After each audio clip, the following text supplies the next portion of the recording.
I'm Julie Banderas. This is the Fox Report. Republicans out trying to attract support from wealthy donors this weekend. Several top GOP presidential candidates meeting with conservative supporters as we begin a crucial week in presidential politics. More on that in just a moment. First, is Hillary Clinton about to get another challenger for the Democratic presidential nomination? Reporting by the New York Times indicates Vice President Joe Biden is, quote, actively exploring a possible presidential campaign and that he will make a final decision by September. This comes as former Secretary of State Hillary Clinton presses on in her bid for the nomination, despite lagging poll numbers and concerns over revelations. Some of her private emails while at the State Department contained information that was later deemed classified. Doug McKelway joins us live in Washington tonight to start off the show. And Doug, a strong indicator of Biden's intentions coming from what apparently is a well-sourced column in the New York Times. That's right, Julie. The column cites a source who is either extremely close to the Biden family or his inner circle. The column points out that if Biden chooses to run, his inspiration more than any other may be his now deceased son, Beau. It cites a deathbed conversation between the vice president and Beau. Quote, Beau was losing his nouns and the right side of his face was partially paralyzed, but he had a mission. He tried to make his father promise to run, arguing that the White House should not revert to the Clintons, that the country would be better off with Biden values. Hunter also pushed his father, telling him, Dad, it's who you are.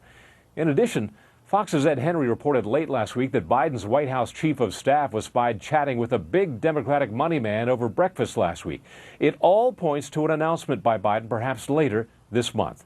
There's also speculation, Julie, that friends of Starbucks CEO Howard Schultz may be pushing him towards a presidential run. John Kerry's name is also being dusted off in recent rumors. All of this percolating as there is a growing sense that Bernie Sanders may have peaked and may not be able to carry the Democratic torch should Clinton falter. And falter she has. A Quinnipiac poll from Thursday, a day before Friday's damaging email release, shows that 50% of voters do not view Clinton as honest and trustworthy, compared to the 37% who believe that she is. Julie? And Doug, there are more emails to come. Hundreds, if not thousands more. Federal Judge Emmett Sullivan has ensured that there will be a steady drip of Clinton emails as he has ordered the State Department to provide monthly releases of them. And on Friday, Team Clinton tried to dull the effect of this latest release with a release of their own. Citing Clinton's relative good health and a letter from her physician, Clinton also released her tax returns on Friday. Whether that does any good remains to be seen. Despite Clinton's deep financial backing and organizational skills, critics say she lacks the retail political talents that her husband so often used to deflect criticism. Julie? All right, Doug McKelway. We'll have to watch. It'll be an interesting week. Thank you so much.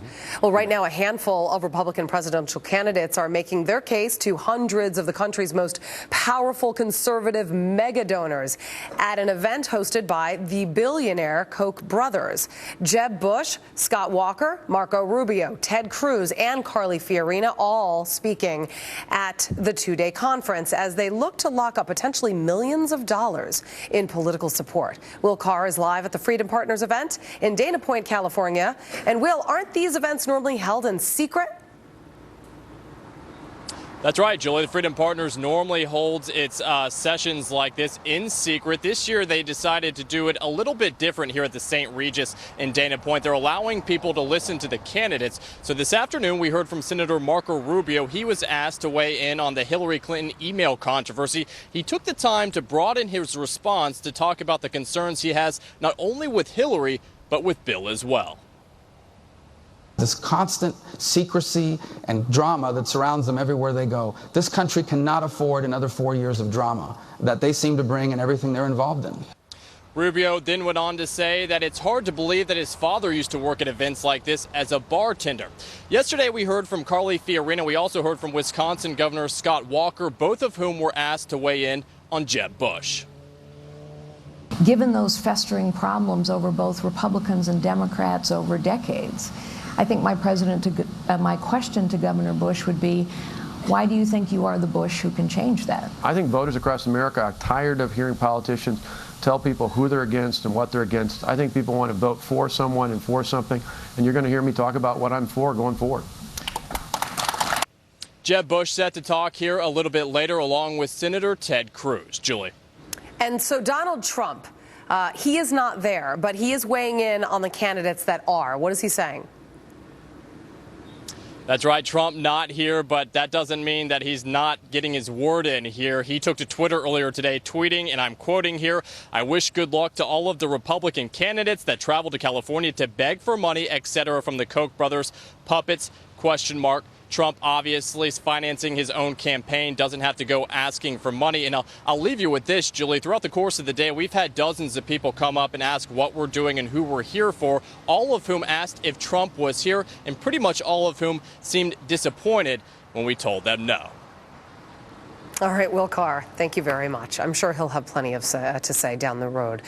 Quick reminder, Thursday night is debate night. Fox News and Facebook will be bringing you the first Republican presidential primary debate of the 2016 race. Live from Cleveland, coverage begins at 5 p.m. Eastern, and we want you to be a part of it. So submit your questions by going to facebook.com/Fox News and tell us what you want to know from the candidates. And, of course, for all your election news on the go, you can download the Fox News Election HQ app for your iPhone and your Android.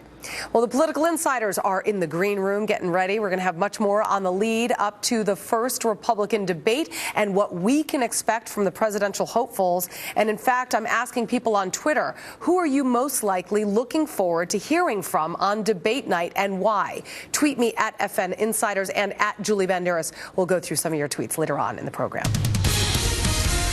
New developments in the search for missing Malaysia Airlines Flight 370. Malaysian Air officials are now asking people in areas near where that part of a plane was found to keep a close eye out for more potential debris. This comes as there are new reports of more items washing ashore on an East African island. Investigators in France, meantime, are analyzing part of a wing and a suitcase that were also found last week. The debris is believed to be from Flight 370 and, if confirmed, could help explain where and why